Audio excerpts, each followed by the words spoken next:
To help or not? Have you heard the story about the Good Samaritan from the Bible? Well, Calvin, he heard about the Good Samaritan for the first time when he was only 4 years old. He didn't own a Bible of his own, but he had never heard Bible stories at home because his family wasn't Christian. He heard about the Good Samaritan at a Seventh-day Adventist kindergarten in Thailand. Little Calvin listened with rapt attention as the teacher told the story about a certain man who was traveling from Jerusalem to Jericho. And he was attacked by robbers and left half dead. Then a priest happened to go by, and when the priest saw the hurt man, he didn't stop to help. Instead, he passed by on the other side. And after that, a Levite came down the road. He looked at the hurt man and also passed without helping. But then a Samaritan came down the road, and he felt sorry for the hurt man. He wrapped bandages around the man's wounds, and he put him on his donkey, and he took him to an inn. And there he cared for the hurt man all night and paid the innkeeper to take care of him the next day. Calvin wasn't surprised that the priest and Levite hadn't stopped to help the hurt man. Why should they? They didn't know him and they were busy. But the Samaritan surprised him. He wondered, why would this man help even though he didn't get anything back for himself? That was a 4-year-old thinking that. Well, Calvin finished kindergarten and began studying at the Adventist school that was located in the same building as the kindergarten. He heard the story about the Good Samaritan several more times. And every time he was amazed that the Samaritan had helped, even though he didn't get anything back for himself.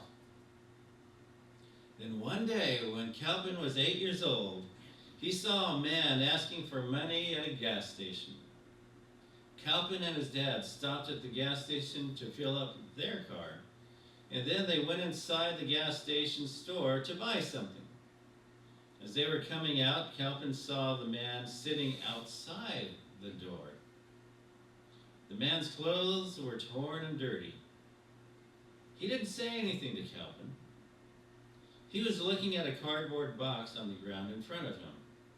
Inside the box were a few coins. And Calvin, he remembered the story of the Good Samaritan. He thought, the Good Samaritan helped the man even though he didn't get anything back for himself. I'll give it a try. It might be a good decision or it might be a bad decision. Well, let's find out. Turning to his dad, Calvin asked, "Can I have some money? I want to give it to the poor man." "Sure," Dad said, and he gave the boy a green paper bill. It was a 20 Thai baht banknote worth about 50 US cents. Calvin put the money in the box. The man in the torn, dirty clothes smiled. He had yellow, crooked teeth. Then he pulled his hands together to say, "Thank you." In Thailand, people put their hands together to say thank you. Calvin replied by putting his hands together. The man was older than him, and children showed respect to older people in Thailand by putting their hands together. Calvin felt good. He had made the man happy, and now he also felt happy.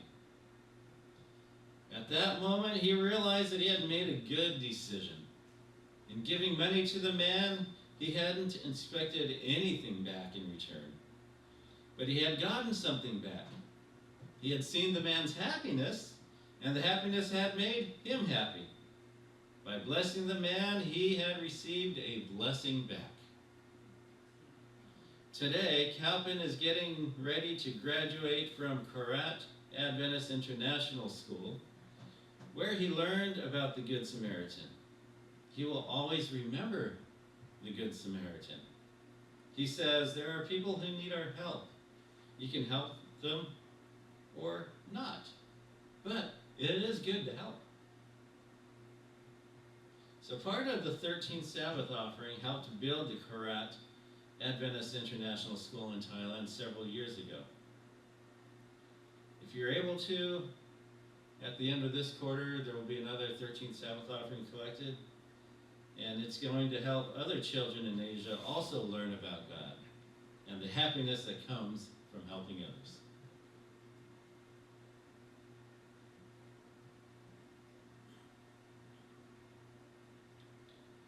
Our youth and adult mission story is titled The Only Living God.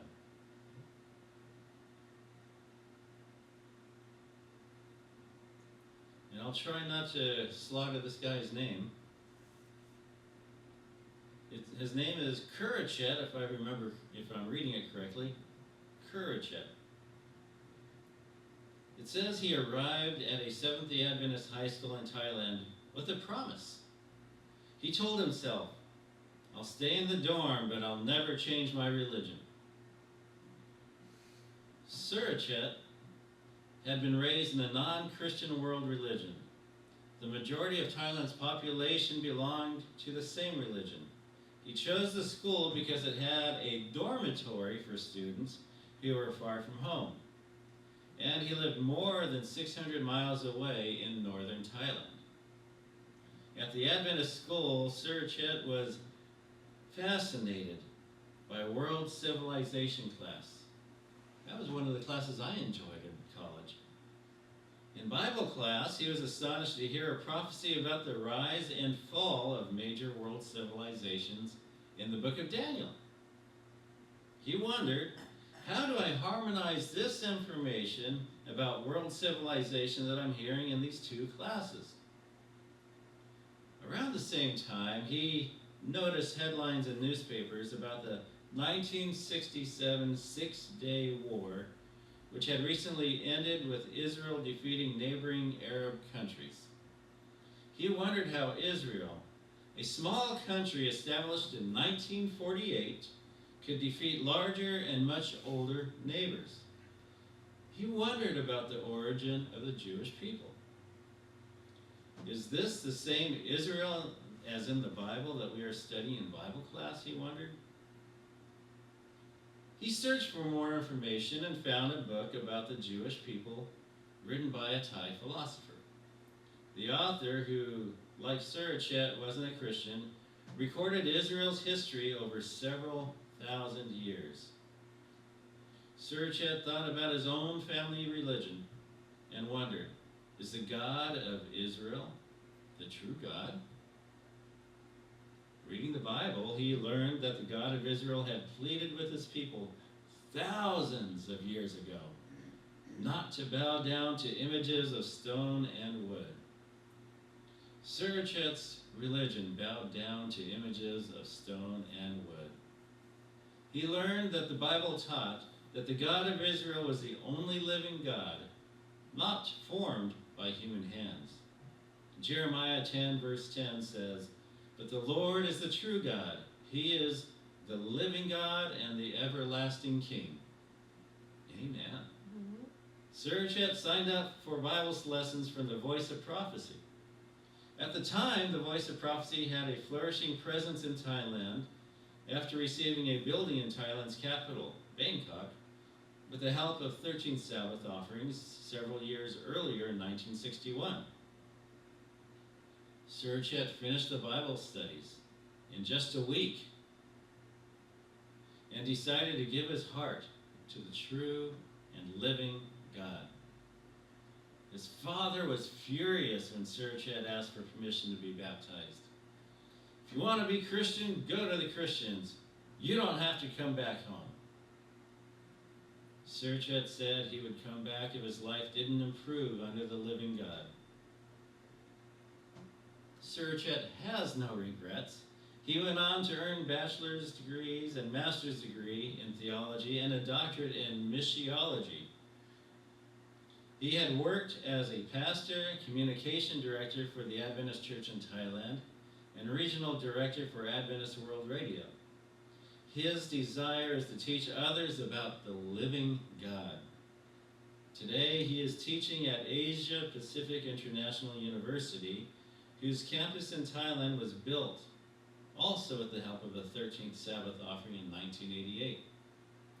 He tells us students that Christianity entered Thailand more than 200 years ago, and the Adventist Church arrived when a literature evangelist began to sell books in 1906.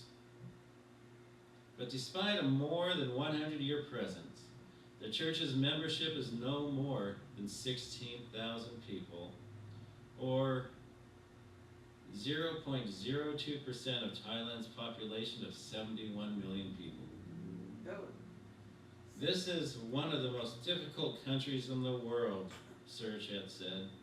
In some places, Satan is doing his work through resistance and opposition. But here, Christianity is welcome, but cultural belief in satanic agencies is strong. We are not fighting against flesh and blood. We are fighting with evil spirits. We are fighting with Satan himself. We need more workers in Thailand.